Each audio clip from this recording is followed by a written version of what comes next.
Assalamualaikum warahmatullahi wabarakatuh. Perkenalkan, nama saya Rini B, lokal D19, mahasiswi dari STAI Roha Amuntai.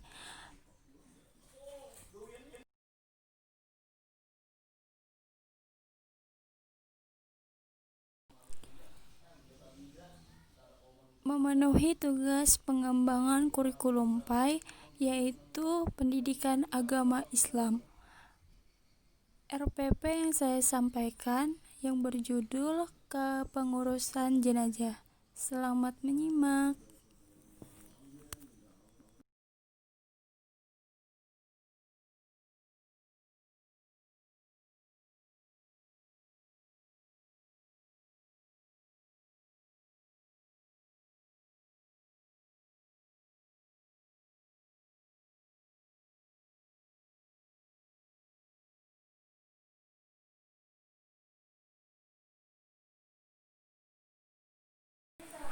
Dengan segala puji bagi Allah yang telah memberikan kesempatan bagi saya untuk menyampaikan sebuah materi yang berjudul Kepengurusan Jenazah.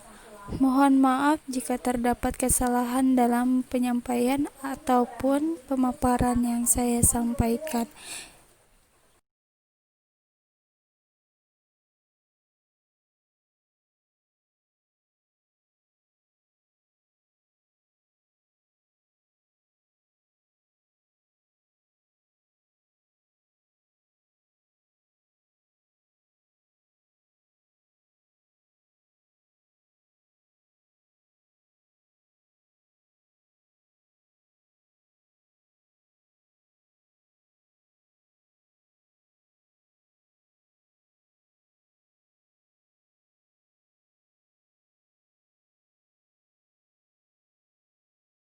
Nama saya Rini.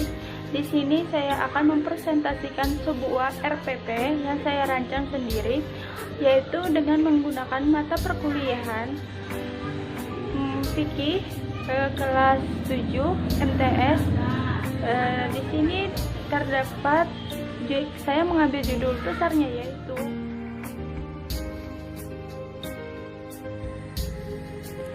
yaitu 1. Memandikan jenazah, 2. Mengafani jenazah, 3. Mensolatkan jenazah, dan yang terakhir langsung saja kita memasuki pembahasan materi. Yang pertama ada memandikan jenazah.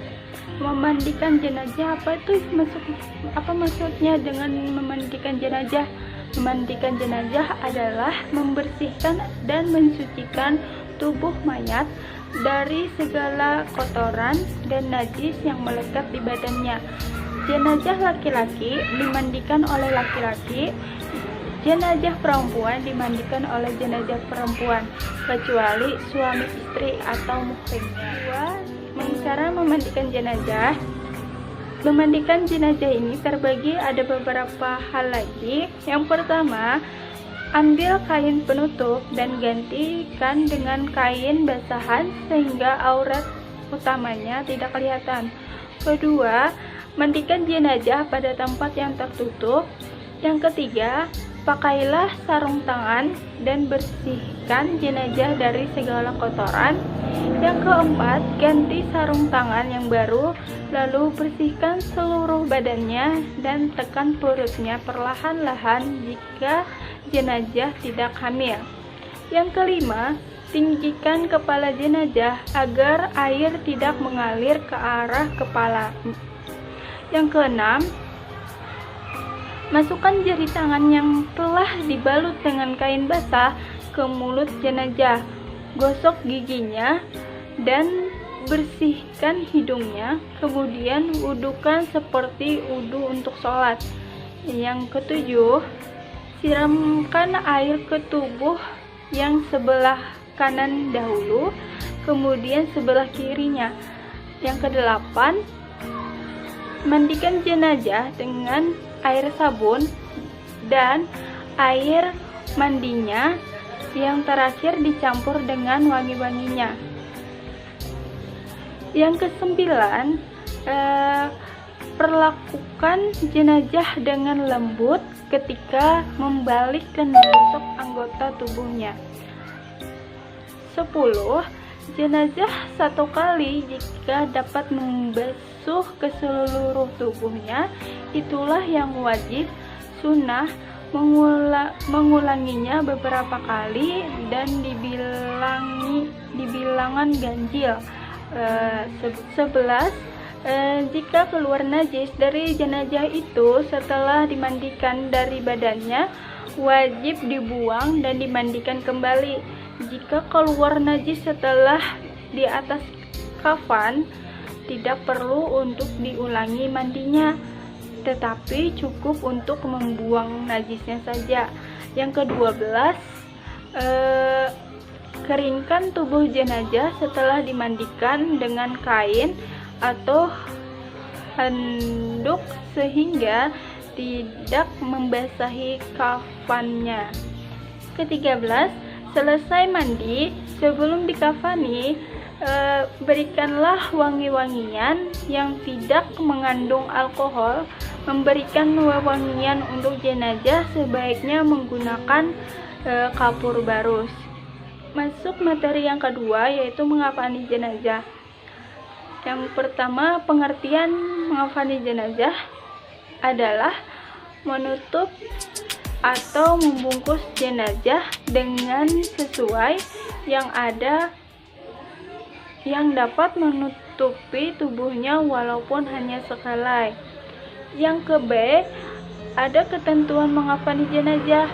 Ada beberapa hal yang perlu dilakukan ketika mengafani jenazah, yaitu sebagai berikut.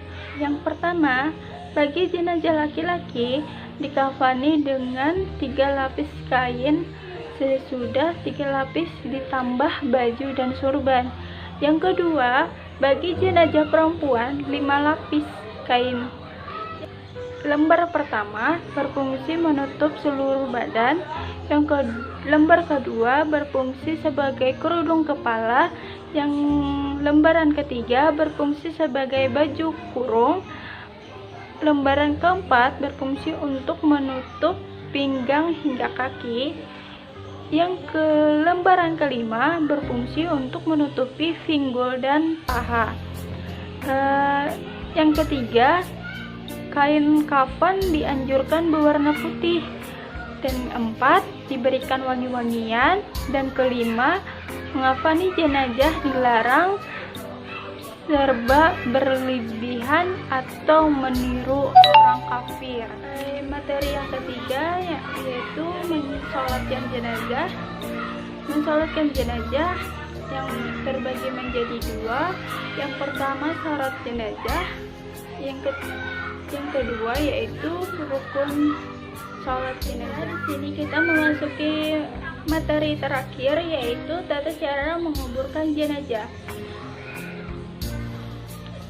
Tata cara menguburkan jenazah adalah sebagai berikut. Yang pertama, setelah sampai di pemakaman, dekatkanlah keranda ke mulut liang lahat.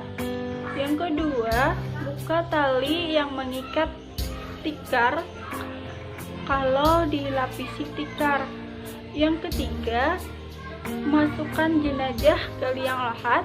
Yang keempat, jenazah diletakkan di atas tanah samping menyamping dan wajahnya menghadap kiblat. Yang kelima, agar posisi menyamping jenazah, maka diberikan bantal dari tanah yang dibulatkan.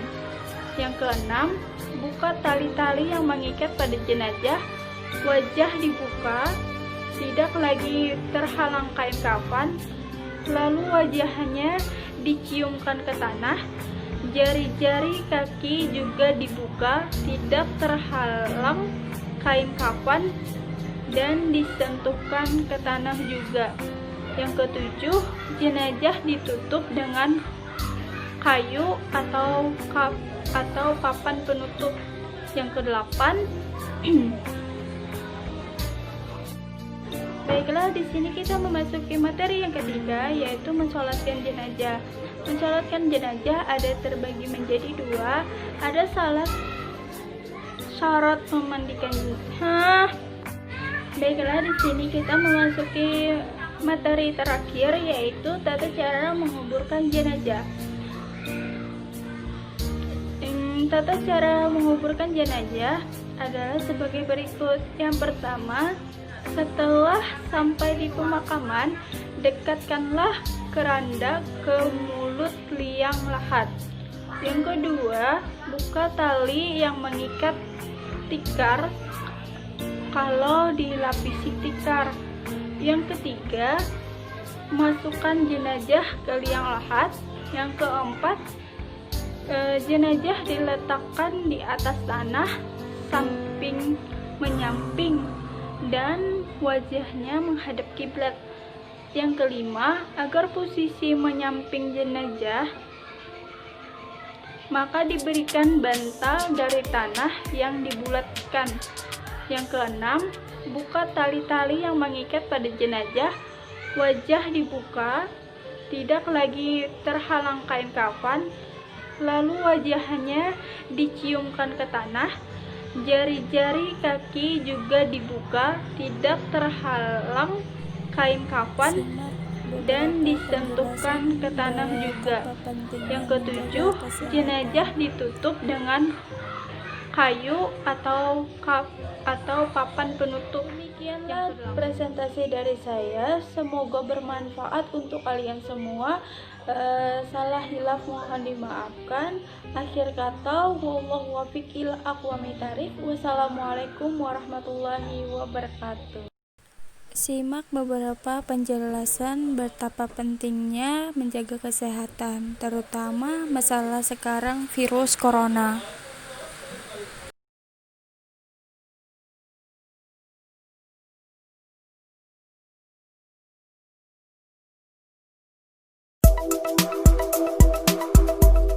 Indonesia menjadi negara ke-52 yang mengumumkan status warga negaranya terinfeksi virus corona atau COVID-19. Hingga saat ini belum ada vaksin yang mampu menangkal. Maka pencegahan infeksi menjadi cara yang efektif untuk menurunkan peluang penularan. Apa saja yang harus diperhatikan?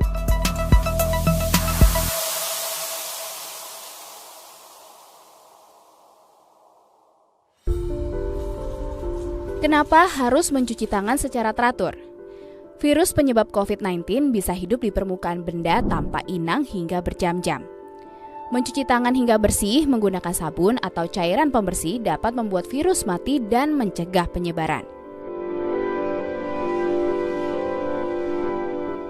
Situasi dalam kerumunan dapat meningkatkan peluang tertular COVID-19. Saat seseorang batuk atau bersin, cairan partikel kecil keluar melalui hidung dan mulut yang mungkin terinfeksi.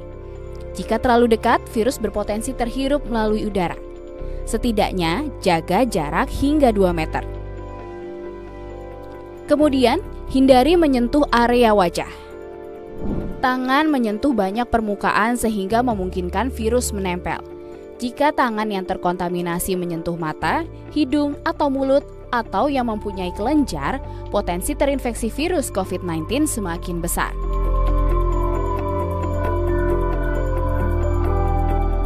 Pastikan Anda dan di sekitar bisa bernafas dengan baik dan sehat tanpa gangguan.